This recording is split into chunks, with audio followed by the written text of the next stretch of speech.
Penangkapan terduga teroris kembali dilakukan tim Densus 88 Mabes Polri di dua provinsi, yakni di Makassar, Sulawesi Selatan dan juga di Poso, Sulawesi Tengah. Dari 9 terduga teroris, 5 diantaranya adalah perempuan.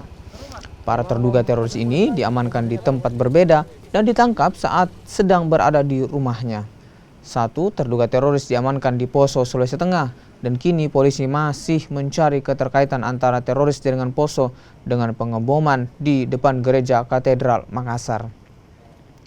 Dari penangkapan tersebut, Densus 88 Mabes Polri mengamankan sejumlah senjata berupa senapan dan juga handphone sebagai barang bukti.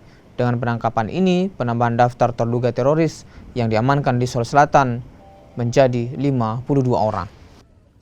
Dari 43 kemarin sempat bertambah 2 menjadi 45, kemudian dari 45 bertambah lagi menjadi 52. Ya, ini adalah hasil pengembangan penyidikan oleh penyidik Densus 88 yang sedang berlangsung saat ini juga. Ya, artinya ini menindaklanjuti daripada perintah Bapak Presiden RI dan Bapak Kapolri bahwa Polri akan mengusut tuntas pelaku bom bunuh diri depan gereja Kota Katedral, tidak berhenti kepada pelaku utama yang meninggal di tempat kejadian perkara, tapi pada semua orang yang terlibat sampai dengan ke akar-akarnya.